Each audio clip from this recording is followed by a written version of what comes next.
It was on one of those cold, sad London mornings when the air itself felt like it was frozen between breath and frost that the strange case of the frozen bridge first disturbed our peace. The world outside our windows was quiet, except for the slow groan of the Thames River as its surface froze under sheets of ice. Holmes sat without moving in his chair by the fire, his fingers pressed together, his eyes looking at some invisible pattern in the flames. I had gotten used to these quiet times, but on that morning there was something heavier in the air, a feeling of waiting, as if the city itself was hiding a secret. When a knock finally came at the door, sharp and shaking, I felt the arrival not just of a visitor, but of a mystery. What entered that room under the falling snow would lead us far from the warmth of Baker Street and into the deepest caves of human guilt and cleverness. If you like the chill of mystery and the fun of figuring things out, then stay with us. Subscribe, share our search, and together let us go down into the heart of the story that London tried. So hard to bury beneath its frozen river dot, the hour was just past 9 when a very strange tapping disturbed the steady beat of the rain on our windows at Baker Street. The morning had started dark and gloomy, with a thin rain that froze on the window panes and turned the city outside into a blurry vision of gray stone and moving shadows. Holmes had taken his usual seat in front of the fireplace, his long dressing gown wrapped around him like a professor's robe, his thin fingers playing with the stem of his pipe without thinking. For my part, I was happy to read the morning's paper, which was filled with the usual mix of government arguments and society gossip. When the knock sounded, a hesitant, uneven beat, not the confident rap of a salesman, nor the bossy demand of a police inspector. Holmes's eyes lifted at once, his pupils narrowing to slits as if an invisible string had pulled his attention. "There, Watson," he said softly, "is a sound of trouble. 3 knocks, then a pause, then 2 more. A plea for help rather than a command. Open the door quickly, if you please." I obeyed, and as I pulled back the latch, a rush of icy air swept into the room, bringing with it a man who looked like he was carved from the winter itself. He stumbled forward onto the rug, the bottom of his coat stiff with frost, his hair matted with what was left of the sleet. His breath came in shallow, uneven gasps, and his gloved hands clutched a small envelope so tightly that his knuckles had turned the color of old paper. Before I could help him stand, he half collapsed against the edge of the table, muttering words that the cold had almost stolen from his tongue. "Under the bridge," he gasped. "He waits." Still waiting, Holmes was already beside him, supporting the stranger's shoulders with a surprising gentleness. "Steady, my good man. You are safe here." "The bridge? What bridge?" But the man could only shake his head weakly. His eyes, gray and glassy as river ice, darted about the room as though he feared unseen watchers. Then, with shaking precision, he held the envelope toward Holmes and whispered, "For him, not you." His voice was barely able to be heard, yet the words struck the air like a hammer on an anvil. "For whom, then?" Holmes asked, though I could see that he already felt the riddle's depth. "The watcher beneath the bridge," murmured the man. And with that, his body went limp out between us. We carried him to the couch where I loosened his collar and checked his pulse. It fluttered weakly, but he was alive. His clothes, though of good quality, were soaked with river water. The faint smell of salt and iron clung to him. Unmistakably, the odor of the Thames River. Holmes stood silent for a time, looking down at the stranger with an expression that mixed curiosity and pity.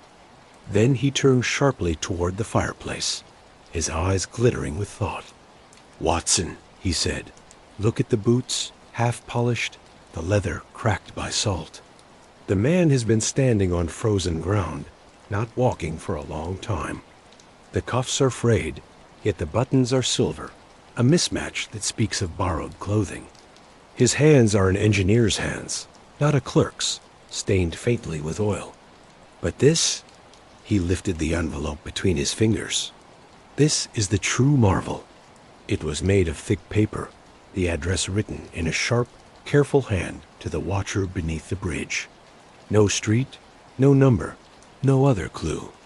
Across its flap, a seal of dark red wax had been stamped with the image of a single eye set inside a compass star.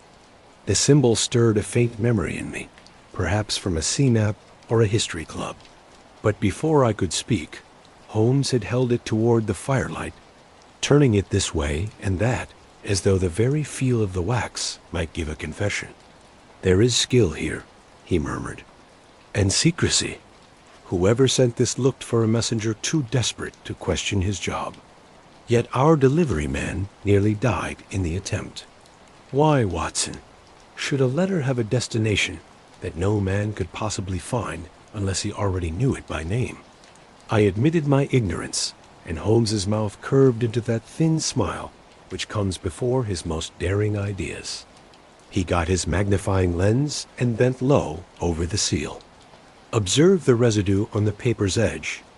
Tiny crystals, not of wax, but of frozen vapor. This letter has crossed open air on a night when the river mist turned to ice. The address is not a figure of speech, my friend. Something waits quite literally beneath a bridge." The stranger stirred then, making a low groan. His lips moved without sound, but I caught a single word. "Blackfriars."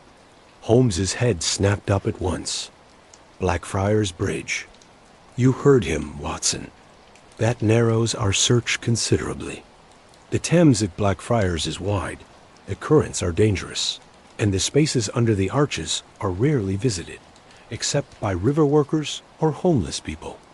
Yet this fellow shows no sign of being poor. What drove him there?" Before I could respond, the man's body shook once violently and then became still. I bent close and felt the faintest flutter at his throat, then nothing at all. His heart had stopped. Holmes drew in a sharp breath and straightened, his face hardening. "Dead, Watson?" "I'm afraid so." He stood silent for several moments, the ticking of the mantel clock filling the room like a slow rhythm of thought. Then, without a word, he pulled out a clean handkerchief, placed it respectfully over the man's face, and turned back toward the fireplace. "A messenger who dies upon arrival, an address to one who may not exist, a symbol unknown to our records. The game, my dear Watson, begins right at our doorstep." I protested that the matter should at once be given to the police, but Holmes waved the idea aside. Lestrade would see only a corpse from the river. "I see the outline of a plan. This man was meant to reach someone, and by bad luck or a plan, he reached us instead. There is a purpose in that wrong turn. Fate, perhaps, or a criminal mind so complex it plays with coincidence." He fell into one of his deep thoughts, then paced before the window, the envelope still held in his fingers. Outside, the city's murmur was muffled by fog. The lamps burned dimly, their light bent into halos that hovered like ghosts above the street. From time to time, the clatter of a distant horse-drawn cab echoed faintly, then was swallowed by silence. After some minutes, Holmes turned abruptly. "Watson, get your coat. We go to Blackfriars." "But surely not tonight," I said. "The rain has ceased," he interrupted, glancing toward the window. Indeed, the drizzle had changed into a fine sleet, which shined like powdered glass against the lamplight. The tide is low, and the air is frozen enough for the mud flats to hold our weight. Whatever message this man carried, its meaning lies waiting beneath that bridge. And the river is not known for being patient. Within moments we were going down the stairs, our breath steaming in the stairwell. The street outside was nearly empty, the few walkers moving quickly, heads bowed against the biting wind. We hailed a cab, and the horses' hooves struck sparks on the cobblestones as we rattled southward through the narrow streets. Holmes sat stiffly beside me, his face lit up from time to time by the passing lamps, each flicker showing the sharp focus that so often predicted danger as well as Discovery Dot at last, the river came into view, a dark ribbon shining under a layer of mist. The arches of Blackfriars Bridge loomed ahead, massive and ghostly, their stone shoulders covered with frost. We dismissed the cab and continued on foot. The chill struck through our coats, and the sound of our boots on the frozen path seemed unnaturally loud. Beneath the bridge, the world narrowed to echo and shadow. The river's surface was covered with ice in jagged plates. It drifted slowly with the current. Holmes raised his lantern, and its glow revealed faint scuff marks on the stonework near the central pillar. Footprints, half melted, led toward the water's edge. He crouched and examined them closely. "Not long ago," he said. "One set only, the same size as our late visitor's boots. But note, here the footprint gets deeper suddenly, as though he turned back or stumbled. And here, the faint outline of another shape, narrow and long, like the mark of a walking stick, yet no stick came with him. Curious, Watson, extremely curious."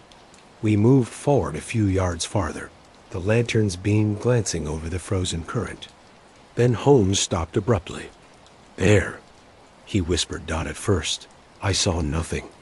Then, as the mist shifted, a shape became clear beneath the ice, a pale oval, not moving, framed by the wavy darkness below.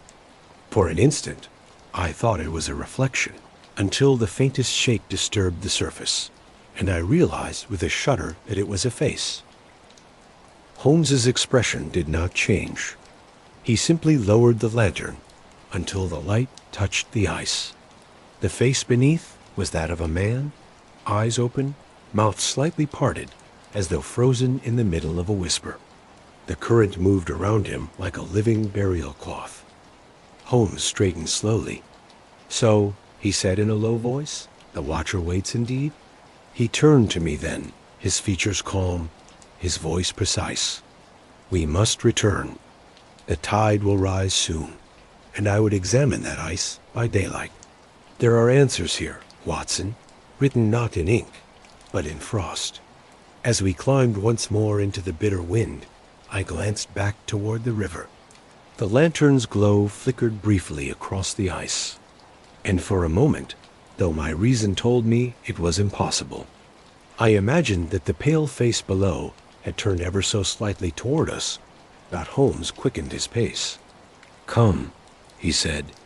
"The night deepens, and our stranger's secret with it."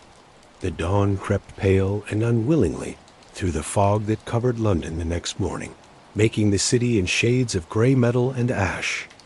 The previous night's frost still clung to the windows of Baker Street, where Holmes stood before the fire, his eyes fixed on the letter we had taken from the dead messenger's hand.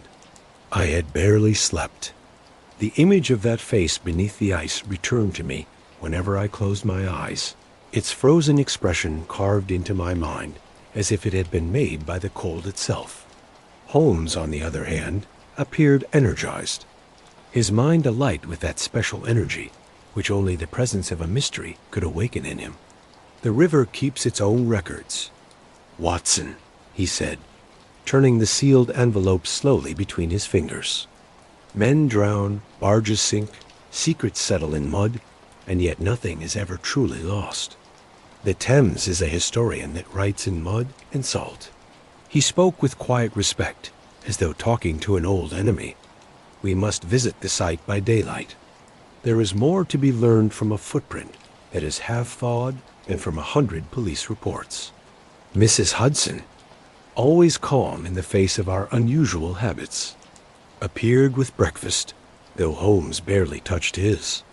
He had already arranged for a small boat through one of his secret river contacts, a boatman of questionable character who owed in certain favors.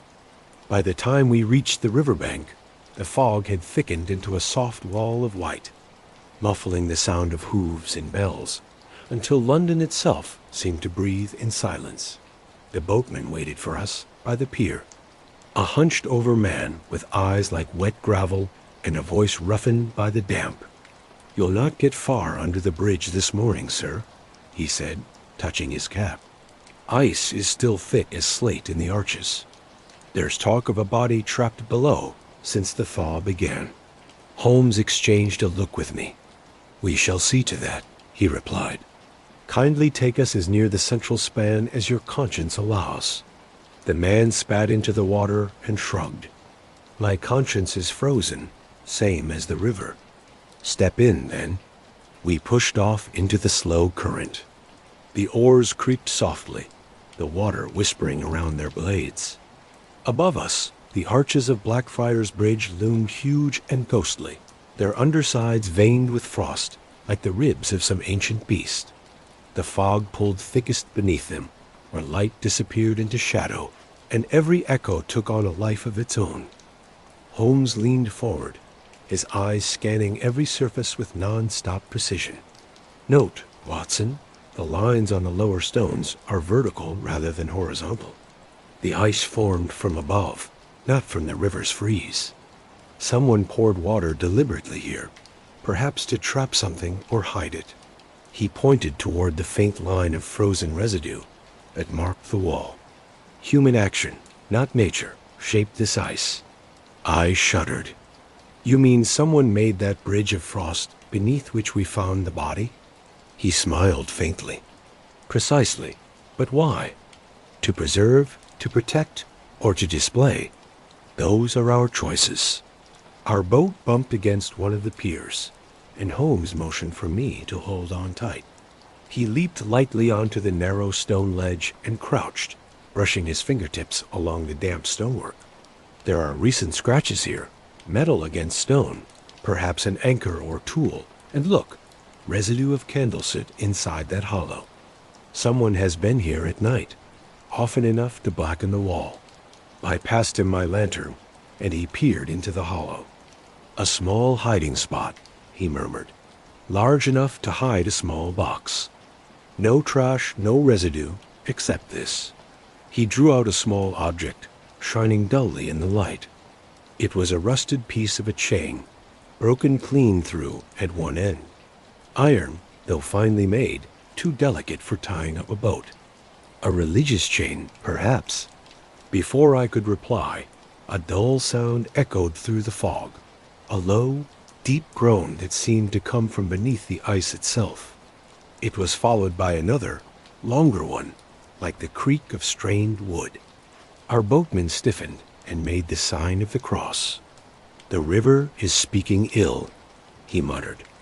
"It's best we be gone, gentlemen." Holmes's eyes gleamed. "The ice is shifting. Nothing more. Hold steady." But then came a sharper sound, a crack, sudden and clean. The water before us rippled, and through the mist I saw a long crack spreading across the surface like a vein of lightning. The boat lurched slightly, and the boatman swore under his breath. Holmes remained perfectly calm. "Watson, the lantern. Lower it near the break." I obeyed. The light flared across the crack, lighting up something dark trapped beneath the ice. A length of fabric, blue or black, fluttering faintly in the current. Holmes reached for his walking stick and pressed it against the edge, chipping carefully. When at last a portion of the ice gave way, the object drifted upward. It was a coat sleeve attached to an arm. The boatman gave a choked cry. "Another one, by God."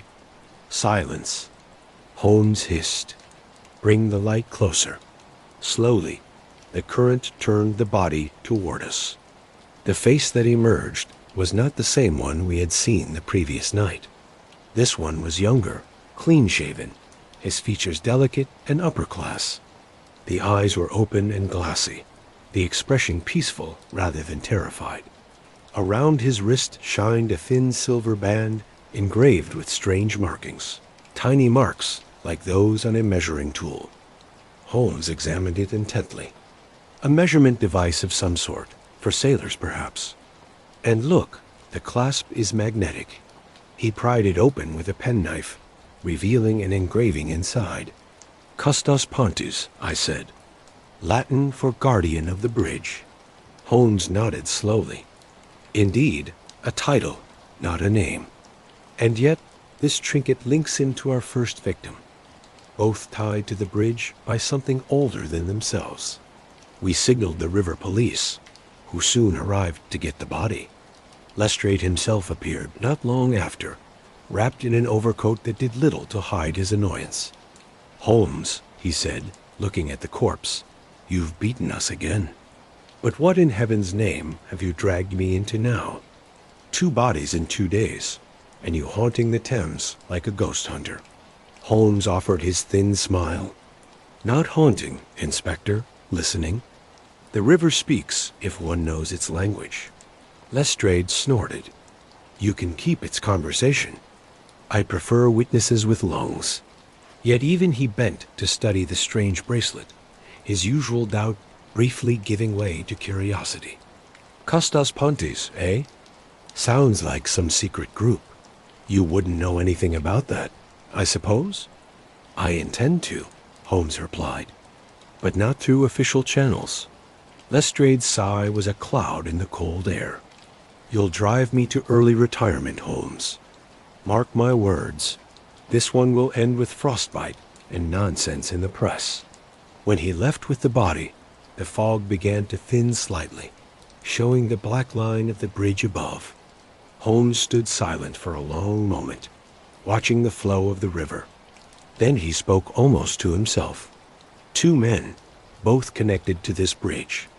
One dies delivering a message, the other in its shadow, and between them, this symbol of an eye and compass.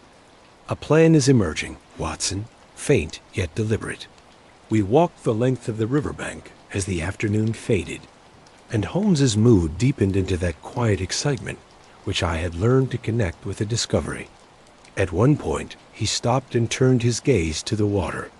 "Do you know, Watson, that the ancient Romans built the first bridge at this very spot? They called its keeper the Pontifex, literally the bridge builder, a title that later came to mean priest. Curious, is it not? How London inherits its ghosts? You think this group, this Custos Pontes, may be ancient? I think," he said slowly, "that it has survived the centuries in some changed form. A brotherhood or society dedicated to guarding whatever lies beneath these arches. The question is, guarding from whom?" We reached the far bank as dusk began to settle. The lamps flickered to life along the riverwalk, their reflections trembling like melted gold on the water. Holmes paused once more, his eyes narrowing. "Do you smell that, Watson?" I breathed in. Beneath the river's damp odor was a faint, sharp scent. Ozone and burnt metal. Yes, like a struck match. Precisely. And yet there is no fire nearby. He crouched, touched the stone wall, and drew his fingers back. The tips were dusted with a fine gray powder. Burning, but of what? Not coal, not wood. Something electrical. The word seemed strange in his mouth, for electricity still belonged more to the laboratory than the street. He pocketed the powder thoughtfully. This, Watson, may prove our first true clue. The presence of heat where all else is ice. As we turned toward home, a church bell rang through the fog, deep and loud.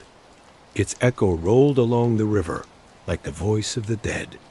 Holmes looked back once, his face unreadable, then murmured, "Echoes on the Thames indeed." And somewhere among them the watcher listened still. The warmth of the fireplace had seldom seemed so welcome as when we returned to Baker Street that evening. The air outside still bit at the lungs, the city covered in a fog that turned the gaslight into halos of dull yellow. Yet inside our rooms, the fire crackled with cheerful indifference to the mysteries that had followed us home. I admit I was grateful for the simple comfort of my chair, for my bones still carried the damp weight of the river. Holmes, however, had no such desire for rest. The moment we entered, he shrugged off his overcoat, hung it with neat precision, and drew the sealed letter from his pocket, as though it had been burning a hole through his mind. "For 12 hours," he murmured, holding the envelope against the lamplight. "This message has waited between the living and the dead. It was meant for a man who, if he exists, keeps watch beneath a bridge of ice. Yet by accident or intention, it reached me. There is meaning in that wrong turn, Watson. A wrong delivery can be the truest direction. He placed the envelope on the table and looked at it with the same focus I've seen him give to a coded telegram or a bloodstain. The wax seal, the eye within the compass, still gleamed faintly red like a hot coal trapped in paper. Holmes turned it under his lens. A craftsman's hand, he observed. No mere office mark. See here, the press of the ring is uneven. The left side has heavier pressure, suggesting a stamp held by a trembling or injured hand. The wax contains traces of cinnabar and resin, uncommon in London products, likely Spanish. This symbol has traveled, and yet it was found on the Thames. I said, how do you explain the two? By remembering that London is the end of the line for the world's secrets. The river receives what every shore throws away. He tapped the letter thoughtfully. Shall we disturb its sleep? The blade of his penknife slid neatly beneath the seal. The wax cracked with a faint sigh, and the envelope gave up its contents. A single folded sheet of thick paper, yellowed and faintly salt-stained, along with a small scrap torn from a sea chart. Holmes spread them flat beneath the lamp. Upon the paper was written a short verse in a severe, angular script. When iron sleeps and moonlight weeps, seek not the bridge, but that which it keeps. Beneath the frost, where silence hums, the watcher waits till judgment comes. Holmes read it twice and pressed his fingertips together. His expression, that of a man staring into a deep pit only he can see. It has the ring of bad poetry, he said at last, and yet there is a structure in its rhythm. Iron sleeps, the frozen bridge. Moonlight weeps, perhaps the thaw. Seek not the bridge, but that which it keeps. A warning, perhaps, or an invitation. But this, where silence hums, Watson, that is genius. Silence that hums suggests vibration, machinery. There is something beneath that bridge that is not natural. The idea sent a chill down my spine. Machinery beneath the Thames? Not unheard of. The old sewer pipes, steam pipes, telegraph cables, all arteries of the city. But a private machine, hidden and maintained without record, that is a different kind of mystery. He turned his attention to the chart fragment. It had the clear markings of a river map, though heavily marked up. Certain points along the Thames were pricked with red ink. One near Blackfriars, another downstream toward Southwark, and a third farther east by the Isle of Dogs. Between them ran a faint pencil, line in the form of a triangle. Holmes got his compass and protractor, measuring the distances with swift precision. Equal distance within a margin of half a mile, he murmured. An engineer's symmetry. The pattern forms what sailors call a triskelion, a three-point axis of balance.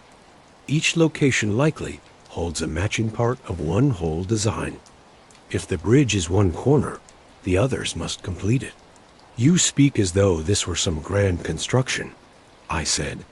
Or deconstruction, he replied quietly. Consider this. Our second corpse wore a bracelet inscribed Custos Pontis, guardian of the bridge.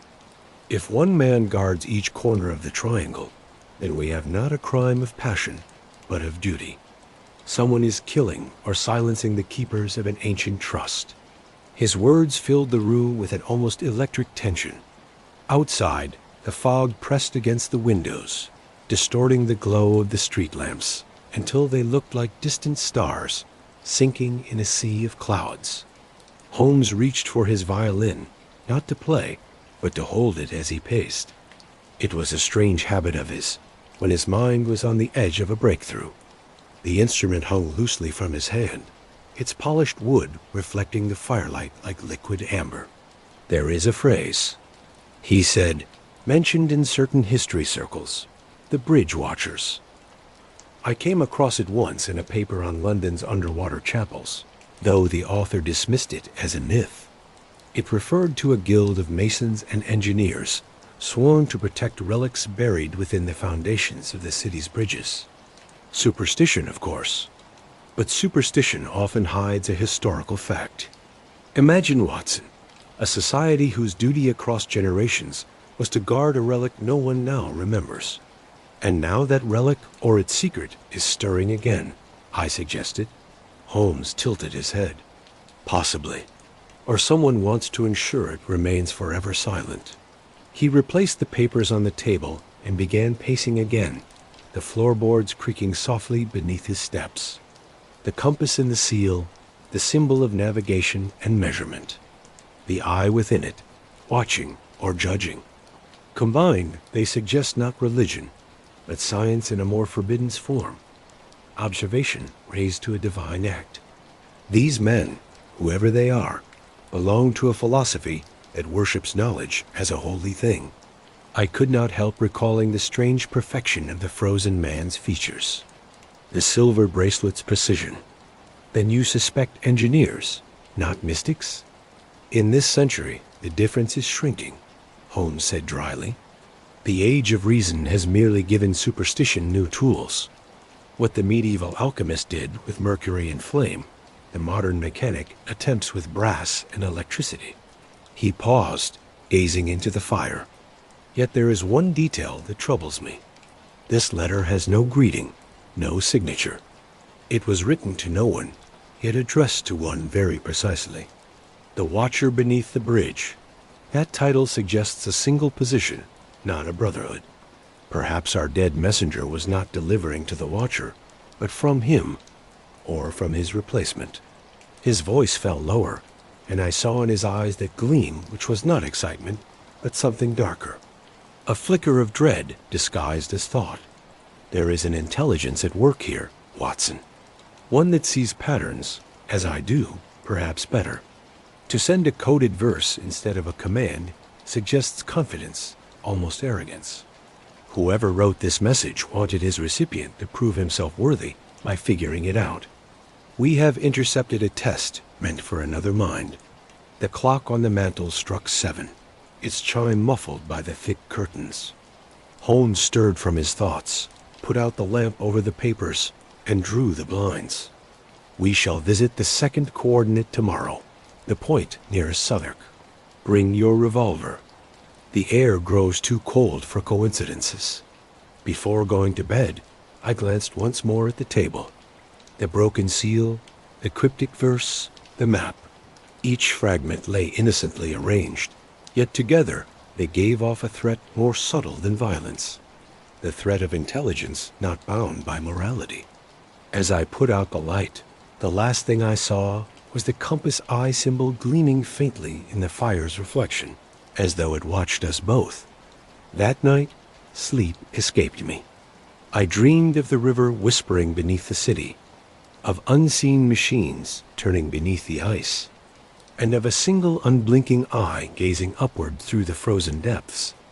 Waiting, patient, eternal dot the next morning, dawn dim and breathless. The sky the color of tarnished metal. A thin snow had fallen overnight, coating the roofs and chimney pots in a brittle dust that made the city's outlines unclear. Holmes and I ate breakfast in silence, though I could tell from the quick precision with which he spread his marmalade that his thoughts were already deep beneath the river, moving through unseen channels of logic. The moment Mrs. Hudson cleared the dishes, he rose abruptly, put on his heavy coat, and slipped the coded map into his breast pocket. "Sir Watson," he said, fastening his scarf with that peculiar energy that always came before our more dangerous trips, "the second corner of our triangle awaits us. If my guess is correct, we shall find not another corpse, but a clue. Perhaps one that still breathes." We crossed the bridge just as the fog began to thicken once more, curling around the stone walls like smoke from an unseen fire. The air stung the throat. Every carriage wheel on the stone seemed to echo unnaturally, as though the bridge itself was making its own heartbeat louder. Southwark lay beyond a maze of warehouses, closed docks, and narrow alleys that smelled of coal and salt. The modern world had begun to forget these neighborhoods, leaving behind the remnants of guilds and trades long dead. Holmes led the way with that uncanny instinct of his, checking the map only once or twice before turning into a lane so narrow that our shoulders brushed the walls on either side. The fog dimmed even the daylight here, and from the dark spaces of doorways came the faint scurry of rats. Halfway down the passage, we came upon a weathered signboard swinging from a rusted bracket. The words on it, though faded, were still readable. Grundy and Sons, Chandler's, Est, 1764. The Chandler, Holmes murmured, his eyes brightening. You recall, Watson, that the envelope had residue of wax not of English make. This business, if it still operates, may provide the first link between our letter and its source. But the door was bolted, and the windows were boarded.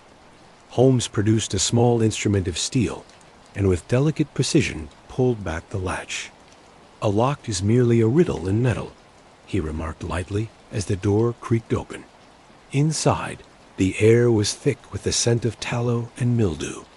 Candles, half melted and dust-coated, stood on warped shelves like mourners at some forgotten funeral.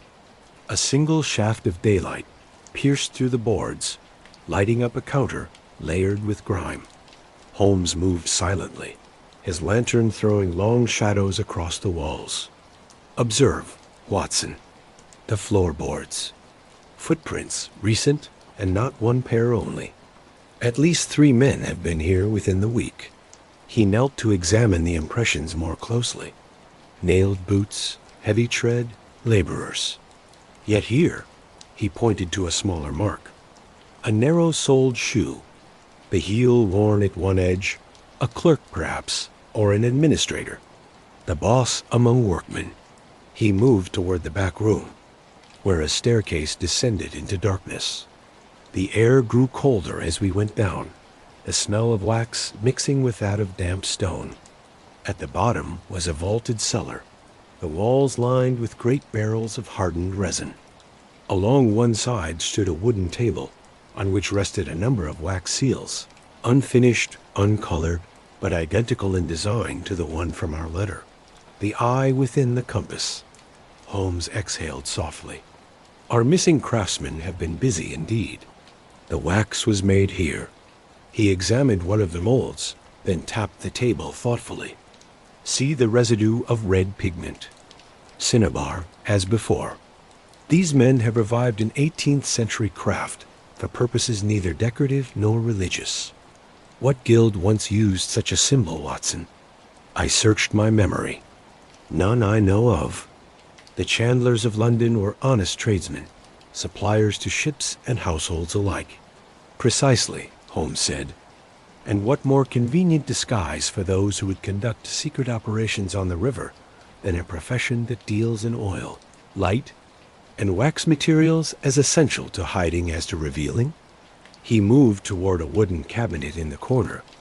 Its lock had long since rusted, but Holmes pried it open with a decisive twist of his knife. Inside lay a stack of ledgers, their bindings swollen with damp. He drew out the top volume and opened it carefully on the table.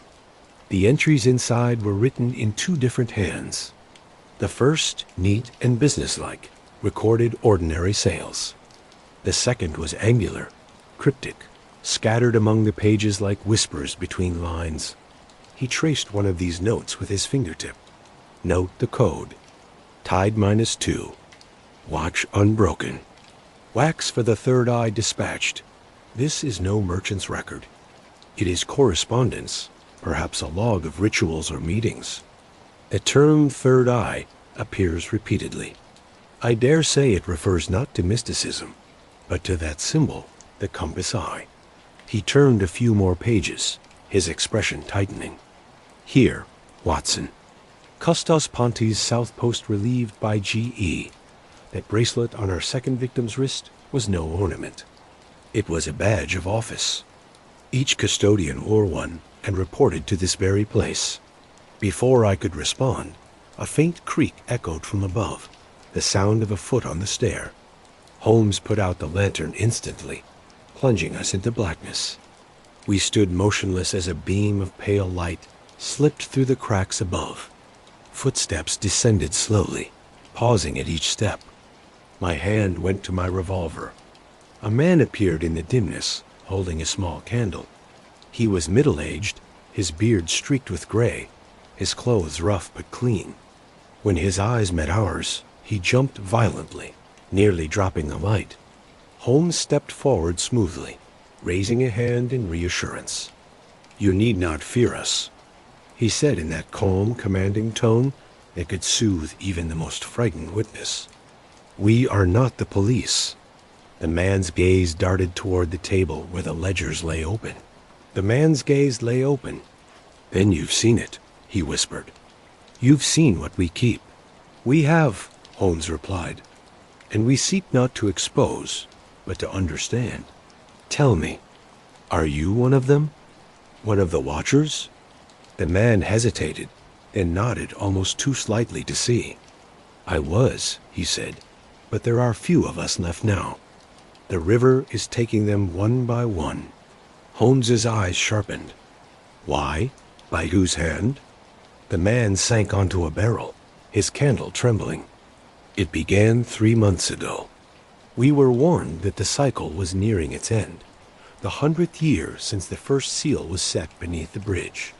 Our duty was simple, to keep the current undisturbed, to tend the mechanism. But someone opened it." "Opened what?" Holmes asked quietly. "The heart," the man breathed. "The heart of the bridge." Holmes crouched beside him. "Explain," the man's voice quavered.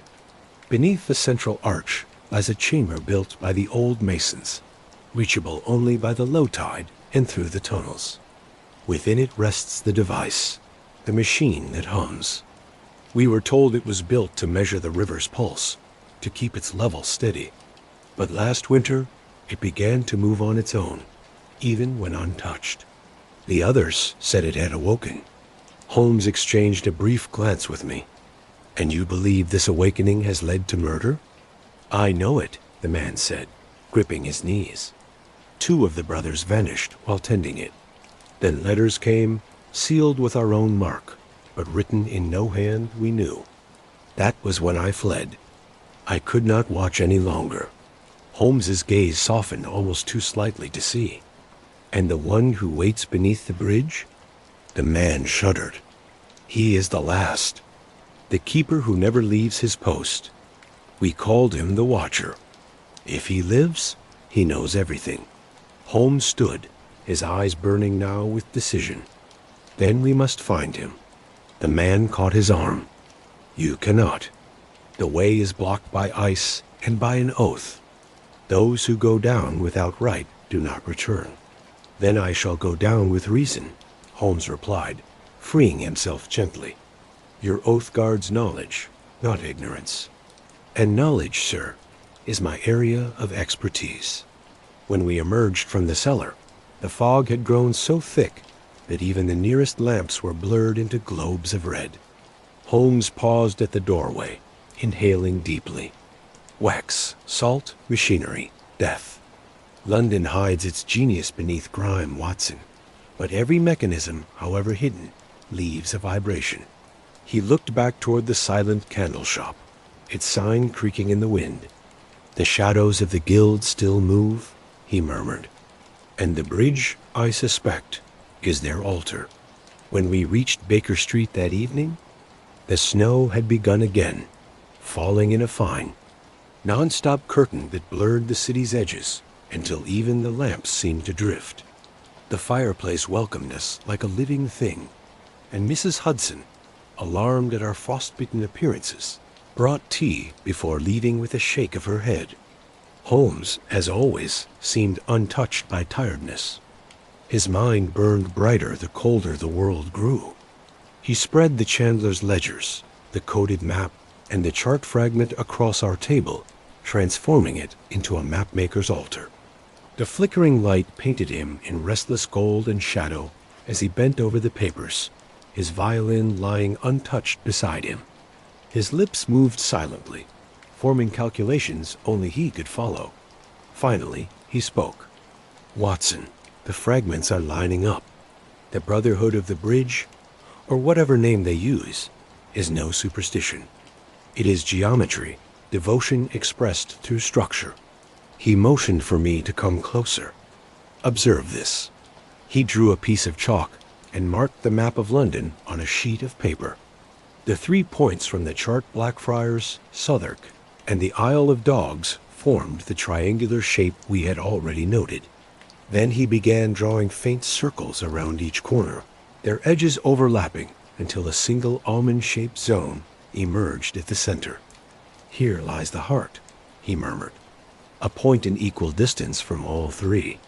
Beneath it runs an old sewer line, built during the reign of George II, long before the modern system. Its design was strange, even then, constructed of stone blocks sealed with a resin not used elsewhere. Our friend from the chandler's shop called it the chamber. I believe this is what they guard." "The device?" I asked quietly. He nodded. "Precisely. The Watcher's map was not for navigation. It was a design for balance.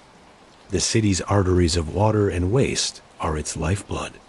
This device was likely meant to control them, perhaps to prevent collapse or flood. Clever, if true.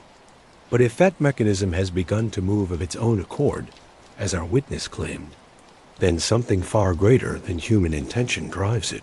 He turned his lens on the coded lines, following them with almost tender precision. "The pattern of the red marks on this chart corresponds not to tides, but to moon cycles. See how they repeat every 29 days? Whoever built this contraction engineered it to follow the moon, not the clock. The bridge, the river, the city, all bound to a heavenly rhythm. Man's machine copying nature's pulse." His voice, low and intent, filled the room with that electric energy I knew so well, the sense that beneath every riddle beat a living truth. I could almost see it through his eyes. London not as chaos, but as a living thing breathing through its tunnels and pipes, its heartbeat measured by the tides of the Thames. Yet the men who maintained it, Holmes continued, called themselves watchers, not engineers. That distinction is vital. To watch implies respect, restraint. They tended something they did not fully understand, and now that respect has curdled into fear. He rose abruptly and began pacing. Our second corpse wore a bracelet engraved Custos Pontis. That phrase appears repeatedly in the ledgers from Grundy's cellar, alongside entries marked Cycle Complete and Ascension Protocol. These are not mere tradesmen's notes. They are the minutes of a secret society. Their 100-year cycle concludes this winter, as the man told us. Something was meant to happen, some act of renewal or release. You think the murders are meant to prevent it, or to complete it. His tone was grim. If one keeper turns against the others, then secrecy becomes slaughter. The final verse in the letter, "The watcher waits till judgment comes," could mean the last stage of a ritual, mechanical or otherwise. He paused by the window, gazing into the snow-muted street. "Consider the possibility, Watson, that the bridge itself, Blackfriars, the site of both deaths, is not merely symbolic, but essential. It stands precisely on the western corner of this pattern.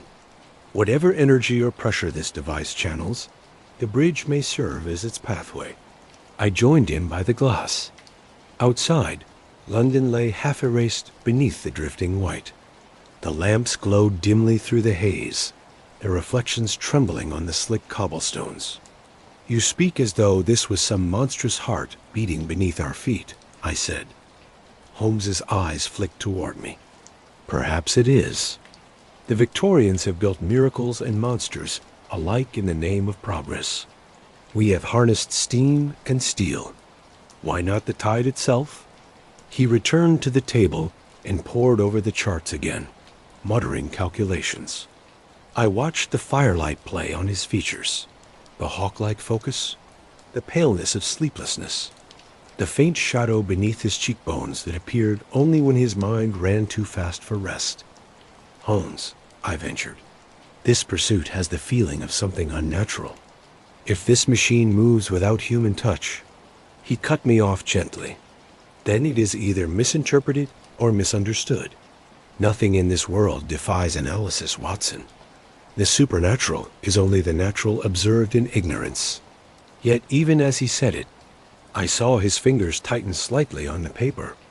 Showing a tremor of unease, he drew a final mark on the chart. A narrow passage connecting the chamber to the riverbank near Blackfriars.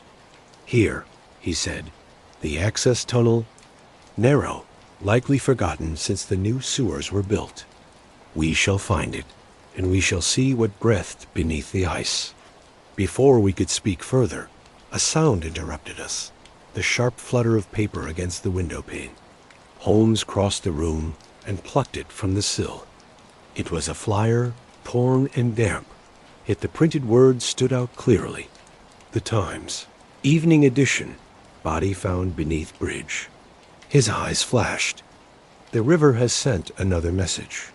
He read swiftly, his voice measured yet edged with curiosity. "A third victim, unidentified male, recovered at low tide near the Southwark Pier. The report states that the skin had circular scrapes as though from a binding or chain. And listen to this. The constable on duty swears the body gave off a faint mechanical ticking even after retrieval." He looked up sharply. "The same impossible event as before. The watch that would not stop. We are dealing, Watson, with a principle of motion carried beyond death. We left at once, the sleet biting at our faces as we hailed a cab. The city was nearly silent under its blanket of weather. As we passed the embankment, the frozen river glimmered faintly beneath the gaslight. A wound half healed." Holmes sat stiffly, his gloved hands clasped tightly, his eyes fixed on the unseen horizon. "The river keeps its own secrets," he said softly. "But tonight, I intend to make it speak. At Southwark, we found the constables still gathered by the pier. The corpse lay on a stretcher, under a canvas sheet, its outline unervingly precise. Lestrade stood nearby, stamping his feet against the cold, and greeted us with his usual mixture of irritation and relief. I should have known you'd turn up, Holmes. They've sent for the coroner, though he'll be an hour yet. You might as well have your look." Holmes knelt and drew back the canvas. The face beneath was pale but peaceful, the features plain, except for a faint tattoo at the temple. A compass surrounded by rays, identical to the seal's design. Around the wrist was a narrow indentation, as though something metallic had once been there. Holmes touched it gently, then leaned closer to the corpse's chest. I saw his expression change. He beckoned me near. "Listen." At first, I heard nothing but the wind. Then faint, rhythmic, a ticking, so subtle it might have been imagined. It came from within the chest cavity, steady and deliberate, like a metronome hidden in flesh. Holmes drew back slowly. "This is no watch," he said in a low voice. "The sound comes from the ribs themselves. There is something inside him." Lestrade turned pale. "Inside?" "Buried, perhaps surgically implanted, a mechanism designed to survive its host." He looked up at the inspector, his voice calm but grave. "Do not move the body until I have examined it fully. We are not dealing with murder alone, Lestrade, but with invention, one that has crossed the line of life itself." He straightened, his breath visible in the cold. "Watson," he said softly, "tomorrow we go beneath the bridge. The Watcher's map is complete, and its center calls to us." The fog rolled in again from the river, swallowing the lights and the murmurs of the gathered men. The ticking continued faintly beneath the shroud, an unnatural heartbeat against the hush of the Thames. Even Holmes, for all his composure, glanced once at the water as though expecting an answer. None came, only the groaning of ice shifting beneath the current, echoing like distant machinery far below. We had barely returned to Baker Street when a telegram arrived. its paper stiff with frost, and its message as short as a command. Body recovered near Blackfriars, encased in ice. Lestrade requests your immediate attendance. Holmes read it twice, his eyes narrowing with that surgical focus which made everything else shrink away from him. Without a word, he seized his overcoat and scarf. I had only time to pocket my revolver and medical bag before we were once more in a cab, its wheels skidding on the rutted slush as the driver urged the horse through streets, blurred into a black and white of smoke and snow. The river greeted us like an old enemy, unmoving and vast beneath the pale noon. Police lanterns pricked the fog along the riverbank, their light bobbing on the whitened air. A small crowd had gathered dockworkers, sellers, a few gentlemen drawn by dark curiosity, held back by constables with blue-knuckled hands. Lestrade stood near the waterline, his hat pulled low, his mustache beaded with ice. He lifted a gloved hand at our approach, relief and annoyance fighting as usual on his face. Holmes, Watson, about time. The tide gave us this one as if by appointment.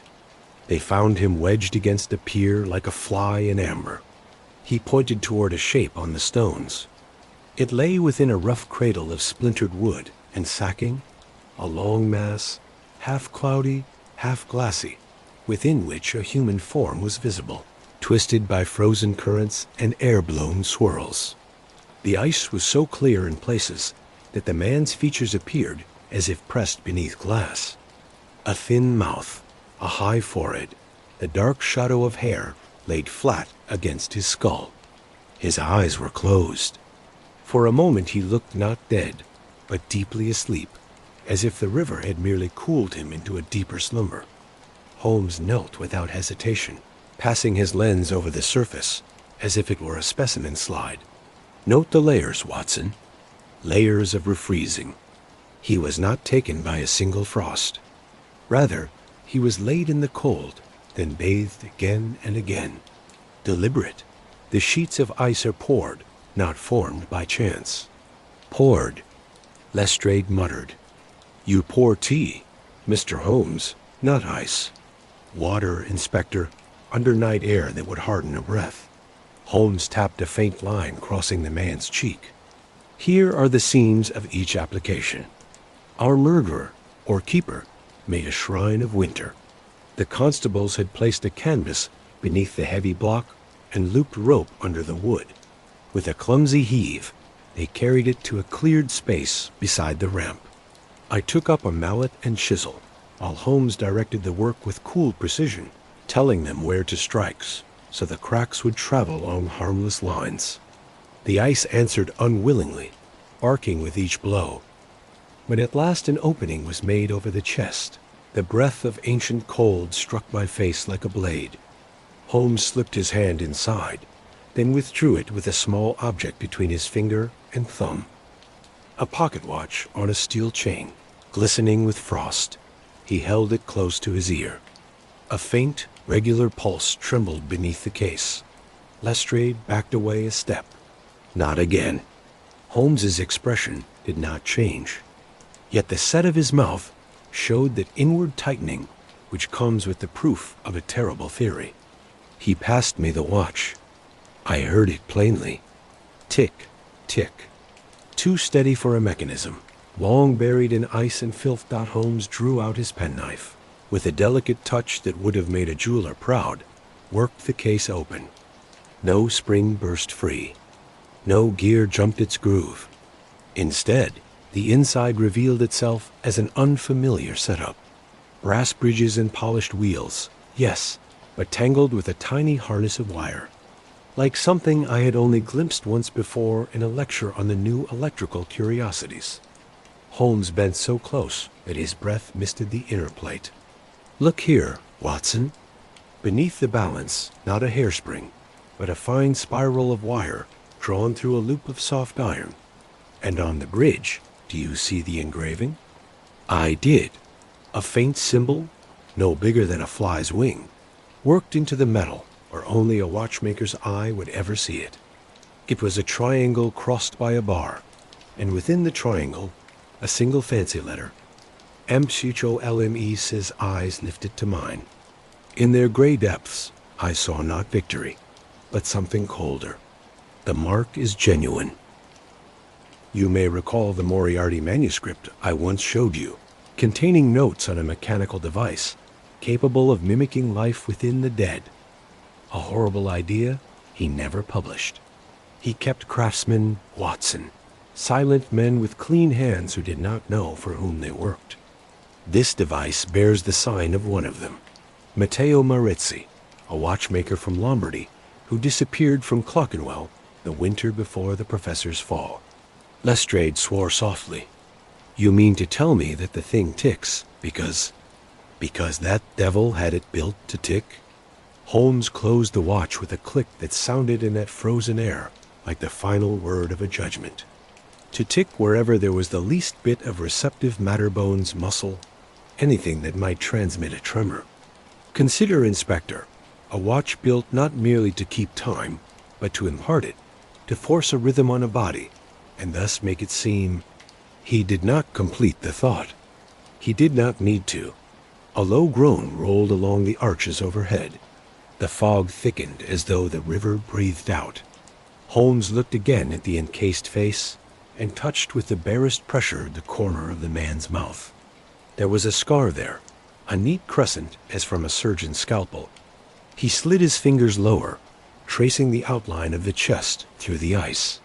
Here, he murmured, a seam beneath the sixth rib. Our friend carries, I suspect, more than a watch. The constables brought hot water at Lestrade's barked order. We poured it in measured streams, coaxing the ice to release rather than shatter. Steam skated over that terrible clear surface. Drops hung on eyelashes that would not blink. At last, with careful chiseling, we freed the torso and shoulders enough for me to perform an examination. The skin was not the gray paleness of drowning, but waxy, as if preserved. At Holmes's nod, I opened the chest with all the grim efficiency my training allowed Dot inside. Where the heart should have been a collapsed shell, there sat a little cradle of brass, attached to the breastbone by 4 tiny screws. Suspended in that cradle, a wheel, finely toothed, was turning with a touch so delicate it was barely motion at all. Lestrade made a choking sound and turned away. Holmes watched in silence, his head tilted as if listening for a confession in the faint whir. He touched the rim very lightly with a gloved finger. The rhythm faltered, recovered, then stopped. The silence that followed seemed heavier than the fog. Remove it, he said quietly. I did so, my hands steady from habit, though my stomach turned. The mechanism came free with a tiny sigh, as if relieved to be released from its awful duty. Holmes wrapped it in a fold of linen and slipped it into a small case, which he closed and placed inside his inner pocket. There is your impossibility made plain, Inspector, he said, his voice even. What passed for a heartbeat was merely a polite trick. Whoever set this thing within him wished to confuse those who found him, perhaps to suggest that what lies beneath your bridge can grant a kind of life. It cannot. It only mocks. Lestrade drew a sleeve over his mouth. Good God, Holmes, what are we standing in the middle of? A demonstration, Holmes said. A philosophy with tools. Someone has taken the professor's contempt for the human soul and married it to a river cult devoted to measurement. They believe in watchfulness raised to a law. They despise the weakness of mortal limits.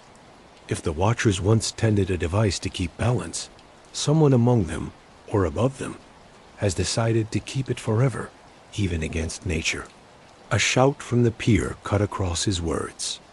A waterman, gray with wet, was scrambling up the ladder, hauling a sack that clanged when it struck the stone. Found this jammed in the piling, sir. He panted, nearly dragged the boat under. It was wound so tight. Holmes stepped forward as the man untied the sacking. Inside lay iron plates drilled with holes, lengths of chain, and a strange frame of brass, shaped like a cage, no larger than a hat box. Within the frame, a cluster of glass tubes gleamed faintly, their ends blackened as from an electrical shock. The whole device smelled of ozone, the same faint sting we had noticed on the stone wall. Holmes's face grew intent. Coils and capacitors, he breathed. A container for charge. Fixed beneath the bridge, it could feed a smaller device through wires invisible in the dark. This is no merely symbolic heart, Watson. It is an engine. Lestrade crouched, prodding a tube with the caution one gives to a snake. And what does your engine do besides frighten honest policemen? Holmes did not answer at once. He had turned the brass cage over and discovered, cut into a hidden plate, the same compass eye as on the wax and bracelet. Beside it, the triangle and bar, the watchmaker's mark. It listens, he said at last. It measures. It imposes rhythm. The river is its metronome, London its instrument. If there is a chamber at the triangle's center, as I believe, then a synchronized pulse could be sent from here to there and back again, keeping all in step. The old keepers would have used it to prevent a collapse or breach, but in the wrong hands, ... He let the thought die. The wind rose, and the fog tore in ragged pieces against the piers. A bell rang upstream, its notes marching away into the emptiness. Holmes straightened, his decision made. Inspector, you will have your men sweep every arch for further devices, and every candle shop for the molds of that seal. Lock this watch and this heart cradle in your evidence room, and post a guard who does not sleep. No word to the press of machinery within the dead. Let their terror be of weather, not of mind.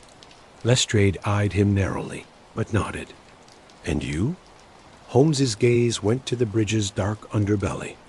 In that instant, the man I knew, the precise logician, wore on his face the barest mask of something like dread. It vanished as quickly as frost beneath breath. Watson and I will go below tonight. Lestrade stared. Below? In this weather? You'll be buried like that poor devil. Holmes's smile was thin and unkind. Then we shall be in educated company. The access we require is not in the river itself, but in the old sewer lines. I have the line marked. The tide will be lowest at 2:15. The air will harden. If there is a watcher still at his post, he will be there. We took our leave amid the hiss of lanterns and the soft complaint of ropes shifting under strain. As we walked, Holmes was silent, and I did not disturb him. At the top of the steps, he paused and looked back. The men below had begun to cover the ice-ruined body for transport. The watch, now still, lay wrapped like a relic. Beyond them, the arches of Blackfriars hunched against the pale sky, colossal and blind. From somewhere within their belly came that long, slow groan again, the speech of ice when it learns that it is mortal. On the riverbank, a boy selling papers called the hour in a voice made thin by cold. Holmes pressed a coin into his palm, not for news, but for silence, and we made for the cab stand. As we climbed in, he placed his gloved hand on mine. It was a rare gesture, and it startled me. You will bring the strongest lanterns you can find, he said. And God knows, there is a chance, however slight, that what waits below is not merely a mechanism. You mean a man? He released my hand. I mean, a conscience made audible. The horse sprang forward, hooves ringing on the pavement as if striking the ribs of some gigantic instrument. London slid past in shades of iron, her breath rising in clouds. Night came early, and with it the sense that we were traveling not toward a destination, but into a throat dark and vast, down which the city swallowed its secrets. The watch in Holmes's pocket made no sound, yet I heard it still. London slept uneasily that week. The frost had turned the Thames into a dim mirror, and the city's breath steamed upward in slow, ghostly plumes. I felt as though every chimney in London breathed out the same question, unspoken, yet suffocating. What have we awakened beneath the bridge? Holmes had barely slept since the incident with the frozen man. The brass mechanism we had retrieved now sat on his work table under a glass dome, its tiny cogs still crusted with frost. He studied it by lamplight for hours, the glow highlighting the sharp edges of his face until he seemed as much a relic of iron and will as the machine itself. I suggested once that he rest. He looked up, the smoke of his pipe coiling like incense around his head. Rest, Watson? The mind that created this thing is awake somewhere still. I can almost hear it thinking. Outside, the snow thickened. The papers had begun to print wild stories, anonymous accounts of the frozen men of the Thames, with drawings that exaggerated every horror. The more sensational journals whispered that it was witchcraft. The more scholarly ones muttered about experimental electricity. None mentioned Holmes, though I suspect his silence at Scotland Yard had made sure of that evening. As I wrote my notes by the fire, a knock came at the door. A hurried, trembling sound that recalled the first messenger of our case. Mrs. Hudson showed in a youth in the uniform of a printing house. He carried a folded sheet, which he handed to Holmes before leaving, visibly relieved to be out of our rooms. Holmes read it once and passed it to me. To the one who listens when others sleep, the river stirs again. The moon completes the circle. At midnight, the heart will speak. Some call it resurrection, others a reckoning. The note was unsigned, but the paper had the watermark of the Strand magazine. Holmes's eyebrows arched. So even the printers of fiction have become messengers of fact, he murmured. Watson, there are ears within every wall of this city. We are being watched, and not only by Scotland Yard. He turned the note toward the lamplight, and the faint impression of a symbol appeared, drawn in invisible ink that glowed faintly yellow. It was the compass eye again. Yet beneath it, someone had added a new line in trembling script. Maritzi lives. I confess a chill passed through me. But you said this watchmaker vanished before Moriarty's death. Surely the man is long dead. Holmes's gaze did not leave the paper. Men of genius, Watson, rarely die when they are useful. They merely change employers. For the first time since we began, a shadow of unease crossed his face. Not fear exactly, but something colder, the recognition of an intellect that rivaled his own. He poured a measure of brandy, which he left untouched, and began to pace. Do you see the irony? Maritzi worked to measure time, Moriarty to control it. Together they dreamed of continuity, the mind as a machine, the soul as a current. The professor mocked the idea of resurrection, yet he studied its structure. And now his followers complete his work under the river that swallowed his memory. He stopped before the glass dome. The small brass heart within gleamed faintly in the lamplight. Listen. At first, I heard nothing. Then, so faint, I thought it a trick of my nerves. A whisper of sound arose. A low tremor, rhythmic yet uncertain, as though the machine itself remembered the act of motion. Holmes, I exclaimed. It's moving again. He leaned closer. No current, no spring, only resonance. The city's own vibrations are enough to wake it. The heartbeat of London itself. He straightened slowly, his voice quieter. This proves the river device is still active. These fragments were built to echo its pulse. When the machine stirs, all its parts stir with it. The city, Watson, is one great circuit. The hours that followed were restless.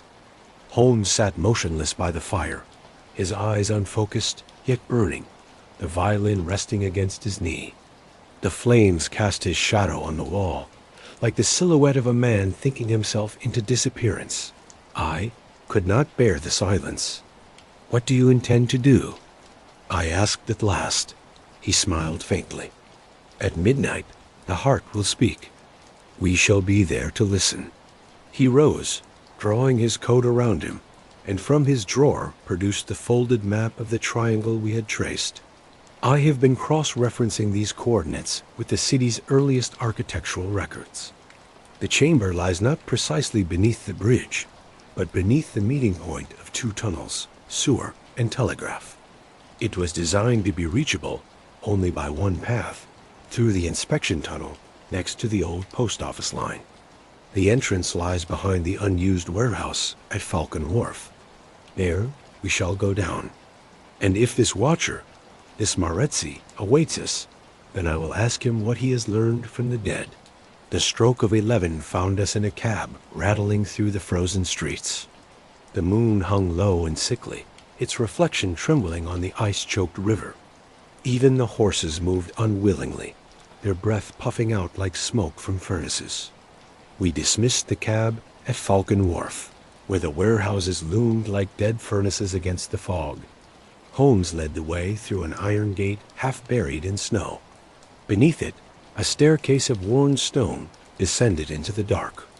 A foul breath of damp and rust rose to meet us. Holmes struck a lantern, its light revealing the narrow throat of a tunnel, its walls sweating with frost. Somewhere far below, the river murmured.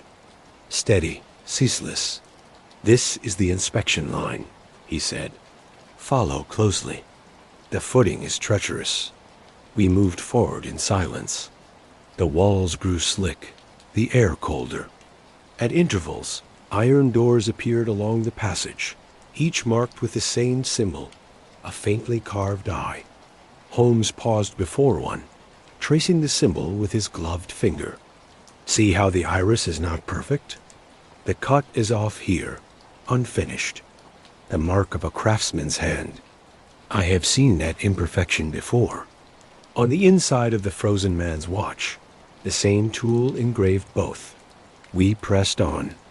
The tunnel bent downward and opened abruptly into a wide vault of stone, where ancient pipes crossed like the ribs of a skeleton. In the center of the chamber stood a column of frost-covered machinery, a tower of brass wheels, iron shafts, and glass cylinders that glimmered like frozen organs. From its depths came a low hum, steady, powerful, unmistakably alive. Holmes approached slowly, the lantern trembling in his grasp. Behold, Watson, the river's heart. The sound was hypnotizing, a pulse that seemed to travel through the floor and into our bones. The machinery moved with the calm of something that had forgotten its maker.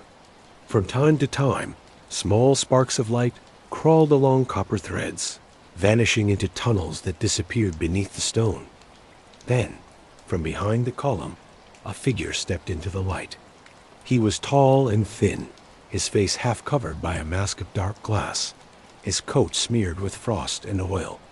When he spoke, his voice was metallic yet unmistakably human. You should not have come, Mr. Holmes.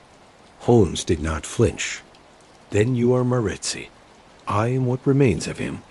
The man's voice wavered as though echoing from a hollow chest. The bridge sleeps lightly.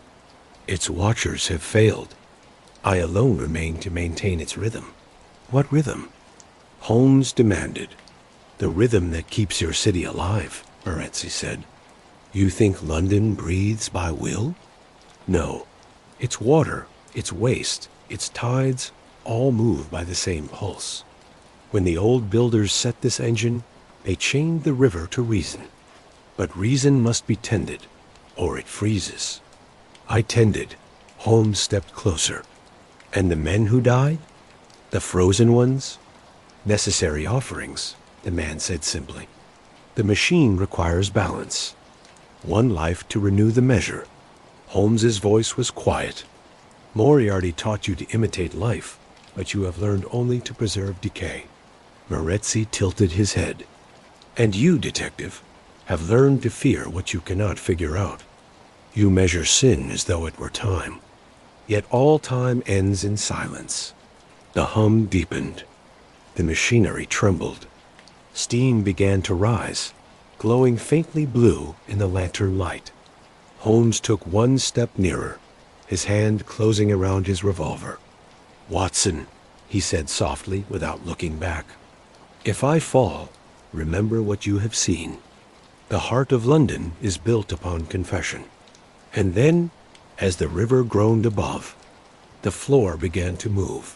The floor trembled beneath our boots. The vibration low and steady, as though we stood on the chest of something vast and restless. The columns supporting the chamber shuddered. Frost flaked from their sides and drifted through the air like pale ash. Holmes motioned for silence, his head tilted to the rhythm, thrumming through the metal. It was not random. It was patterned, deliberate, like a heartbeat made of iron.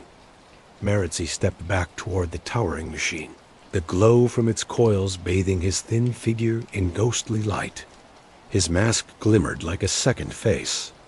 "The cycle renews," he said, his voice calm, almost respectful. "Each century the city forgets the agreement. Each century the bridge remembers." Holmes's eyes never left him. "An agreement requires consent, sir. Who gave theirs this time?" "Those who built," Maritzi replied. "Those who sleep, and now those who watch." He extended one bony hand toward the humming mechanism. "Would you break the rhythm that sustains London? The river would rise, the sewers would flood, the city would choke on its own pulse."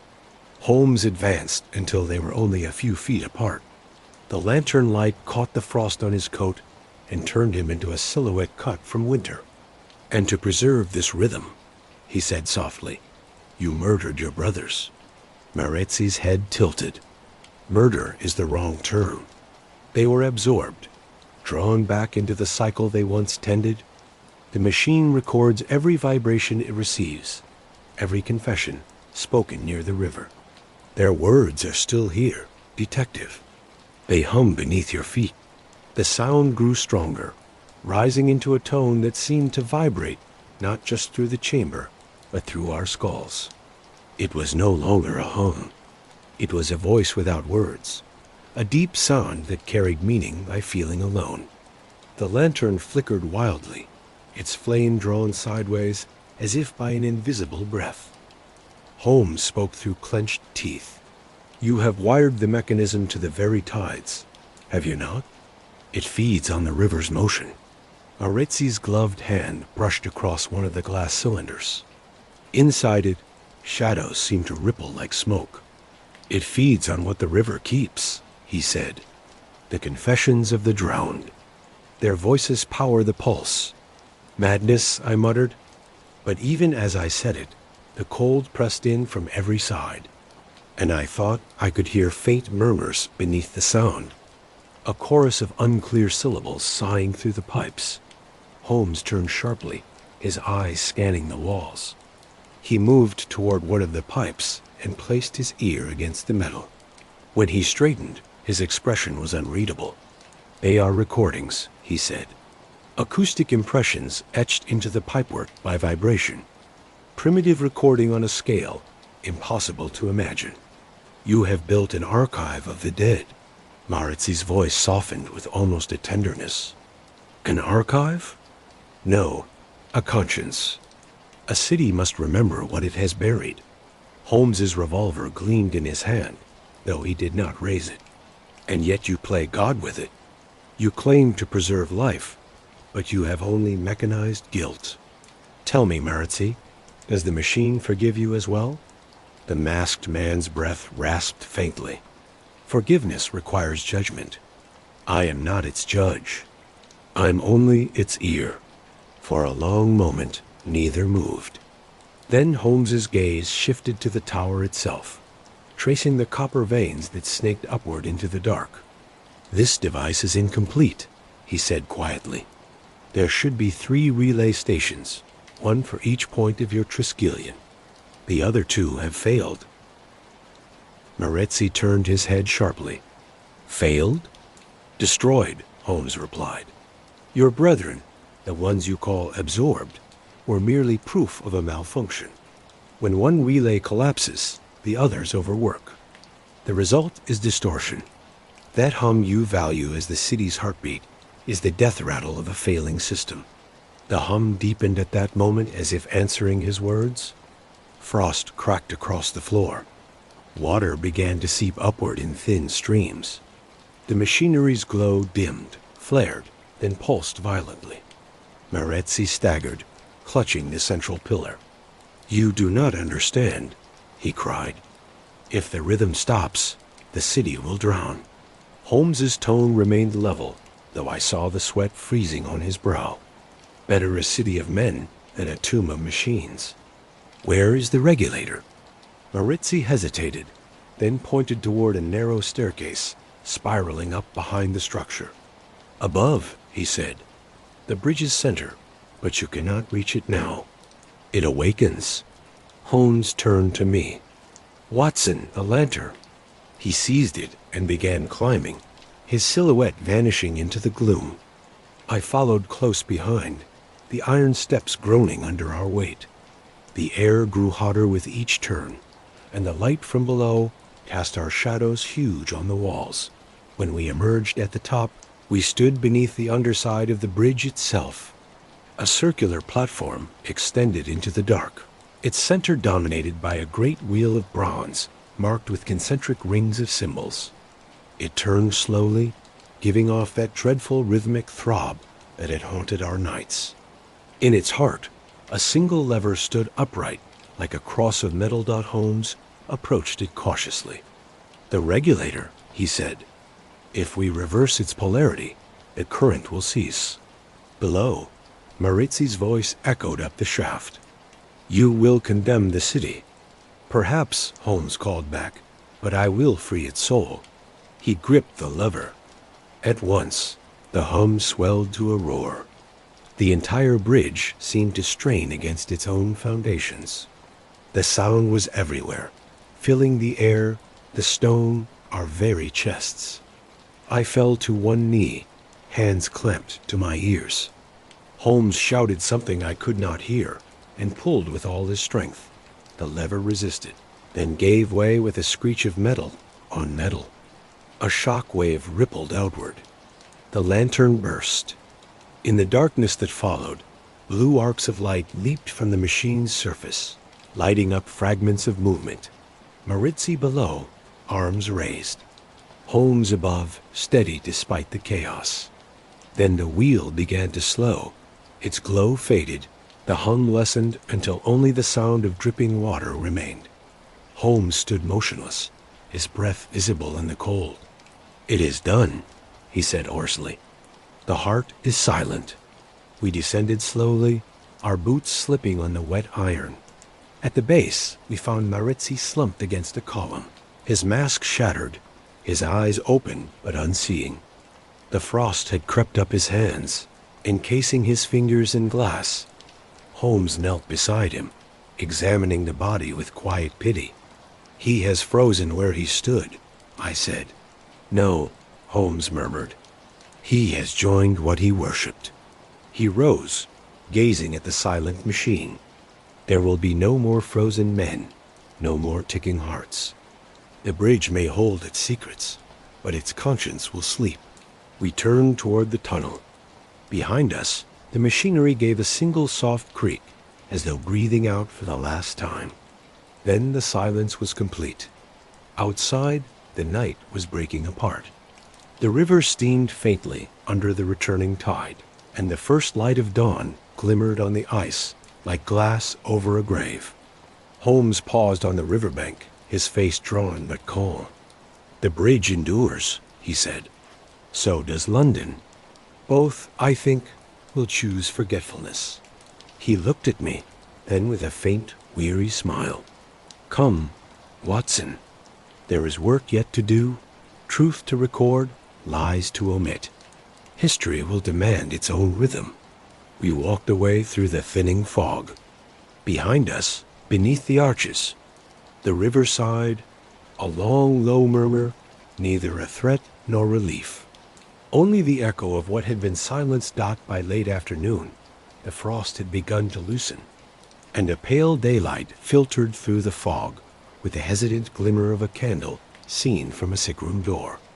Holmes had not closed his eyes since our return.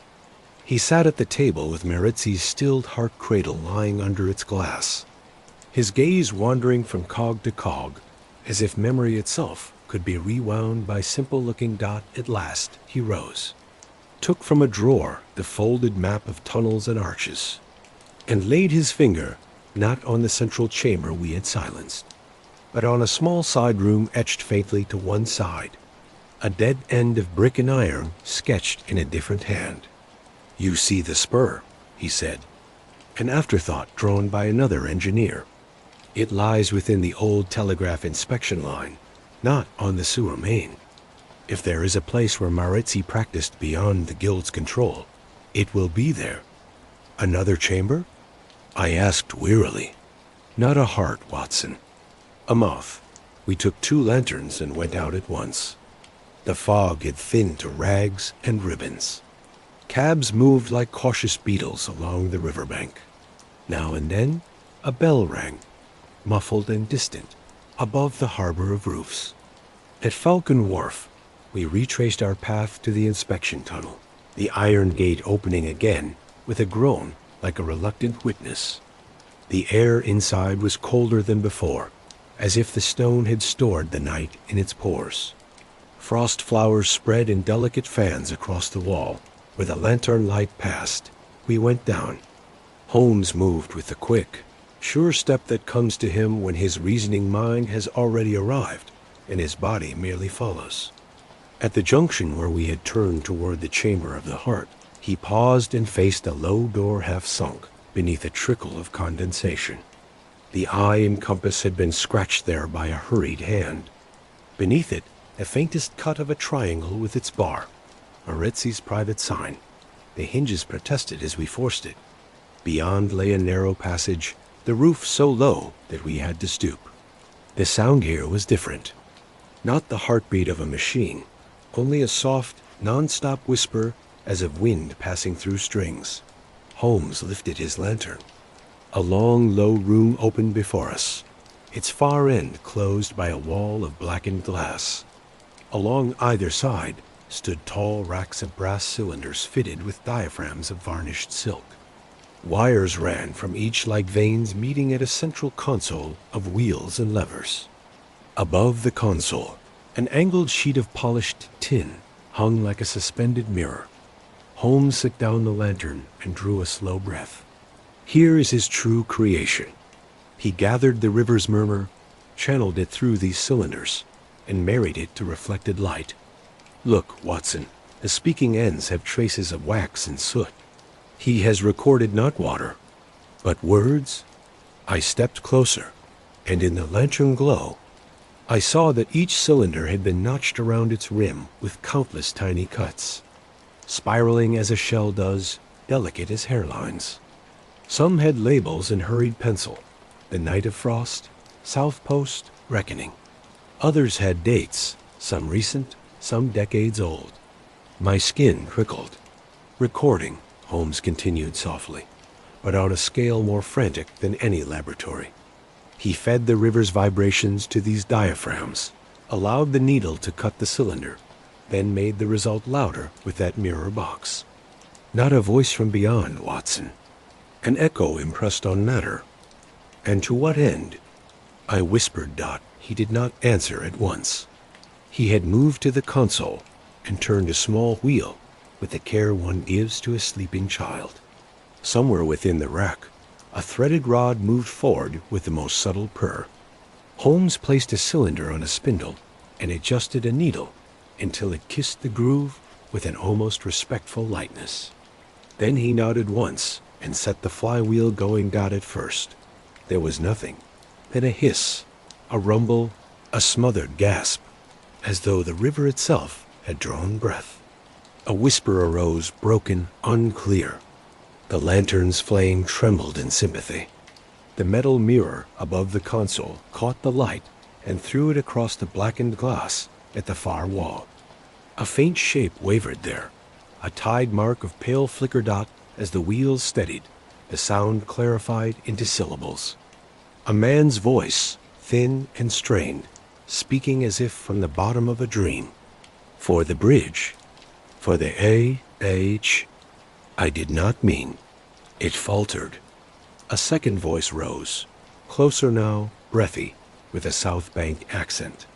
Seal it fast. The river will confess for us."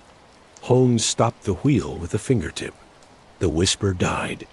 He changed the cylinder for one that had no label at all, only the notch we had come to know as Maritzi's mark.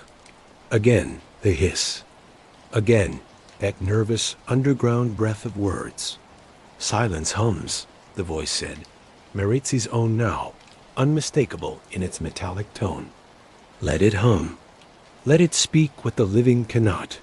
The needles rattled softly. Another layer of sound joined the first, a higher thread, fragile as spun sugar. I leaned nearer, the hair on my neck lifted, for the voice I heard then was Holmes's. It was my friend's rhythm, certain, quiet, even to that final unhurried drop. He gives a sentence when it becomes a final judgment. But the words were not words he would ever say aloud. "I knew," the voice murmured, "when I sent him after the papers beneath the falls. I knew he would not come back." I flashed a glance at the man beside me. Holmes had gone still. His eyes were on the black wall where the throne light trembled over old soot. And if that light painted any feeling there, I could not name it. He did not move to stop the wheel. The ghostly voice continued. "I measure sign as time," it said, faint as frost. "To act quickly is to forgive. To delay is to condemn. I delayed. I delayed? Holmes!" I cried. "It is trickery, an overlay from another man's speech." "Be calm," he whispered. There was no break in his tone, only the careful evenness of a surgeon. When a cut reveals the unexpected ... He adjusted a screw, and the slightest shade of pitch changed. "The words are mine. The pauses, the hesitations are mine. He has constructed a device that listens not merely for sound, but for rhythm, then fits the nearest meaning from a dictionary of guilt gathered over years. It makes a confession from rhythm. It hears the conscience and gives it speech." "It cannot be," I protested. Yet some part of me knew he had already reached the conclusion. The city is one great instrument. Each man's pulse has its pattern. Give a mind like Maritzi's 1,000 hours with coils and diaphragms and a library of the drowned, and he will play you back to yourself. Holmes lifted the needle. The chamber returned to a whisper. He turned to me. In all our years, I have seldom seen him look so oddly human. Not shaken exactly, but shaded by the knowledge that there are instruments which can get nearer to a man's soul than even his closest. "Friend may go. Take note. Watson," he said quietly, "this engine is not supernatural. It is a lie told with precision. It pulls from each of us the phrase that best aligns with our inner feeling. It will persuade any who hear it that they are revealing themselves. In such hands, judgment is merely mechanics." "And what will you do?" I asked. "Decide whether London is safer with its conscience made audible, or with its sins left to the journals and the courtroom?" He glanced at the blackened glass. "Observe as well the second element. He has arranged the optics to throw an image when the sound reaches certain levels. Pepper's ghost condensed to soot. That is how rumors are born into ghosts. He would have had the watchers kneel to their own reflected shame." He returned to the console and took up a cylinder marked only with a date from 10 years past. When the wheel turned, the voice was a woman's, desperate, passionate, broken, as if the mouth that made it were full of water. "He never came home. I told them the river took him. It did. I pushed him to it with my silence." Holmes's fingers tightened on the lever. "Enough," he said. The whisper stopped. The mirror dimmed. He stood for some seconds in the blank quiet, and I knew he weighed what mercy demanded of him and what truth required. At last, he looked at me sideways. "If this survives, Watson, there is no man in London, policeman, judge, minister, who would not be made a subject of it. It would be a laboratory of guilt and a theater for blackmail. Destroy it, and we consign a peculiar knowledge to the dark. Leave it, and others will find it and turn it to profit. Then we must not leave it, I said. He gave the faintest nod. Fetch that crowbar from the door. I did as he asked. What followed was coarse, unthinking labor, the sort that sends thought to the hands because the heart cannot bear to think. The delicate diaphragms tore like wet silk. The cylinders cracked with the pops of splitting bone. Holmes smashed the mirror first, then the plates, then the silent throat of the console, until wires hung like veins from a wounded chest. The last to go was a small cabinet beneath the spindle, a secret drawer in which we found a handful of notebooks written in 3 languages, mixed with drawings of coils and masks. Holmes spared only 1 sheet, a diagram of the room itself, before dropping the rest onto the lantern's flame. They went up with a bitterness in the smoke that stung the eyes. When it was finished, he stood among the wreckage, breathing hard, soot on his cheek and frost on his hair. No man should hold such a key, he said. Let London speak in courts and graveyards, not in echo chambers. A tremor ran through the bricks beneath our feet, sharp, decisive, unlike the soft shudder of the machine. Dust fell in a veil from the ceiling. Far above, something groaned, a long metallic complaint that seemed to travel the bones of the bridge itself. Holmes cocked his head. The thaw, he said. The ice is letting go. We put out the lanterns and felt our way out with hands on clammy stone. In the main tunnel, the air had warmed a degree, enough to send beads of water trailing on the iron like sweat on a forehead. At the stairs, Holmes paused and turned back a moment, lantern raised a last time. In the ruined chamber, the smoke thinned, and for an instant, by some trick of air or tiredness, I thought I heard a whisper as from the depth of a shell. Not a word now, but the sigh of something let go. We reached the riverbank, just as the lamps along the river flared in a staggered line.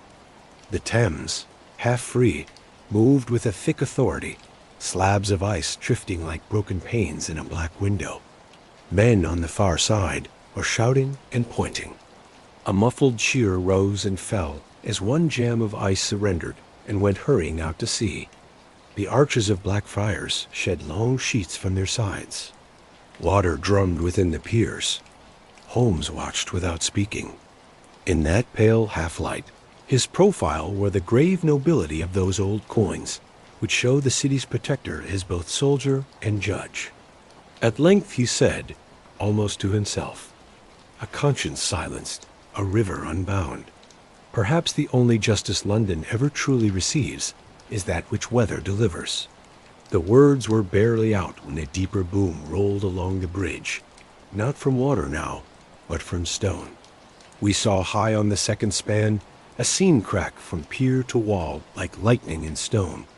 A ripple passed through the crowd, a collective taking in of breath that made the city for one instant a single animal listening to the threat in its own body. Holmes seized my sleeve. Down, Watson! We had barely stumbled to the shelter of the stone support when the span gave way, with a sound like a great organ finding one last impossible note. Stone and iron fell together. The river rose to meet it in a waterfall of gray. For a while, there was only motion and noise. Then the shallow rain of spray and dust. When the air cleared, a portion of the central arch was gone. The river poured through the ruin with fierce relief, carrying past us the wreck's first harvest, planks and barrels, a hat, a cradle of brass tangled in wire. Holmes's hand closed on my arm. I felt him tremble, not with fear, but with that high-strung pity he never allowed the world to discover in him. So ends the altar, he said. The rest will follow with the tides. He let go. The fog folded over the breach as a sheet over a face. London drew a wet breath. Holmes turned from the river at last. Come, he said. There is a violin that must not play tonight. We went back toward Baker Street, through streets wet with thaw and newly dangerous. Behind us, the bridge whispered its long, fading story to the river, which remembered and forgot in the same motion dot. It was 2:30 when we reached Baker Street once more. The fog had thinned into a ragged mist that drifted through the gaslight like burnt paper, and a damp hush lay on the city as though London herself, exhausted by the revelation, had finally closed her eyes. Inside, the fireplace still glowed, a single pulse of color against the paleness of dawn. Holmes crossed to it at once and stooped, extending his long hands to the flame without seeming to feel warmth. His violin rested on the mantel, silent beneath a film of dust. For a time, neither of us spoke. The silence in that familiar room was unlike any other I had known. Not comfortable, not even thoughtful, but empty, like the pause after a judgment. When at last Holmes turned toward me, his face was drawn, yet strangely calm. The storm of intellect within him at last was quiet. "It is finished, then?" I said. He gave a slight nod. "The river has taken back its secret. The mechanism is drowned, the records burnt. The bridge, what remains of it, will tell no tale save those engineers invent for the newspapers." He sank into his chair and closed his eyes briefly. "Do you hear it, Watson? The city's pulse is ordinary again. Horses, footsteps, the far rattle of a milk cart. The rhythm is restored. But the device," I pressed gently, "surely fragments may remain below. If someone were to find—" He raised a hand. "Let them. The Thames guards its dead more faithfully than any churchyard. Those fragments will rust into mud before another century begins. And even should some future hand rebuild them, the principle will fail without its priest. Marezzi's conscience is gone. The engine will not answer to another." The fire snapped softly. Outside, the bell of St. Paul's tolled the hour, its sound rolling through the fog with weary grandeur. Holmes opened his eyes and looked at the small case on the table, the one that held the last intact cog from the river's heart. He turned it once between his fingers before setting it aside. "There is your proof of mortality," he murmured. "Steel rusts even in genius." I studied him in the shifting glow. "And yet you look as though you mourn him." He smiled faintly. "A mind like his is a rare comet. Destructive, yes, but beautiful in its path. The tragedy of such an intellect is not its corruption, but its loneliness." He heard the world too clearly, and in trying to still its noise, he silenced himself. He rose then and began to pace, the old energy stirring, but gentler now, like the tide returning after a storm. "Do you recall what he said, that the city breathes by rhythm, not will? There is truth in that. Humanity, too, keeps its time by habit and fear. But somewhere between pulse and purpose lies choice. And that, Watson, is the only machinery worth tending." He stopped before the window. The first faint light of morning had begun to bleed through the fog, turning the panes a dull silver. Down in the street, a sweep pushed his cart, singing a few cracked notes of a hymn. Holmes watched him for a moment, with an expression I could not read. "You should write it," he said suddenly. "This affair of the frozen bridge." I hesitated. "Some truths are better left beneath the river." "Then write it as a story," he said softly. "London will not know the difference." I promised him I would try. He nodded once, satisfied, and took his seat again. The quiet stretched, yet it no longer felt heavy. The world, it seemed, had chosen to forget. Toward noon, Lestrade called briefly, his boots leaving little puddles on the rug. The inspector looked pale but almost cheerful. "They've declared the collapse in engineering fault," he announced. "Public Works is taking the credit for saving the rest of the structure. The coroner's report lists hypothermia and accident for all 3 victims. Clean as a sermon. Holmes?" Holmes tilted his head. "As sermons go, it will serve." Lestrade glanced about uneasily, at the silence of the violin at the folded newspapers on the table. "Well, you've done London another service it won't thank you for. I'll be off before the press smells anything stronger than frost." When he had gone, Holmes smiled faintly. The machinery of official business functions with admirable precision when ignorance is its motive power. He poured us each a glass of brandy. For a moment, the color of it caught the firelight, the same deep amber as the ice when it cracked over the river. "To balance," he said, we drank. That evening I left him seated once more by the fire, the violin across his knees, his gaze lost somewhere beyond the lamplight. As I closed my notebook on the last line of my account, I felt that the house itself breathed out. Baker Street releasing the chill of the river, as one releases a long-kept secret. When I returned at dawn the next morning, the instrument was singing softly. The melody was slow, uncertain, filled with pauses where the bow seemed to hesitate on the string. Holmes did not notice me. He played as one in conversation with absence. The final note lingered and faded into the murmur of carriages beginning their rounds. "New composition?" I asked quietly. He smiled without turning. "An old one, I think. I found it waiting under the bridge." I said nothing further. Words in that moment would have been a trespass. The days that followed slipped into ordinary routine. Client visits, telegrams, small victories over petty tricks. But the case hung between us like an echo one cannot place. At times, passing the river, I imagined I heard beneath the water's movement a faint mechanical undertone, no more than the pulse of tide against stone. Perhaps it was only memory. Yet more than once I saw Holmes pause on a bridge wall and listen. His face unreadable. Spring came early that year. The thaw revealed no further relics, no whisper of the Brotherhood or its watchers. The river's surface shone unbroken. But sometimes in the soft hours before dawn, a single note from Holmes's violin would rise through the fog. A low, trembling sound that seemed neither holy music nor holy grief.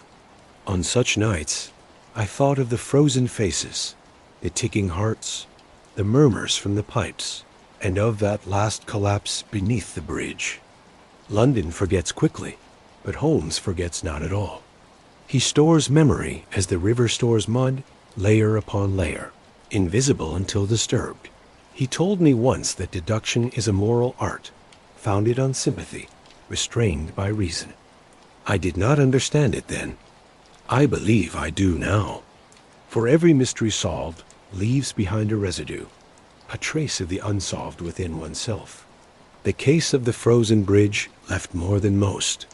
A sound one hears long after the investigation ends. Faint but persistent, like a conscience keeping time. Tonight, as I write these words by the dimming fire, Holmes sleeps at last in his chair, the violin on the table beside him. Outside, the river moves unseen through the fog, carrying with it the ashes of a machine that once thought it could make men speak their guilt aloud. London, thankfully, has gone back to silence. And yet, in the small hours when the wind blows from the east, I fancy I can still hear beneath the city's breathing a whisper, low and rhythmic, like the turning of unseen gears, or the slow, deliberate pulse of a watcher who never truly left his post beneath the frozen bridge.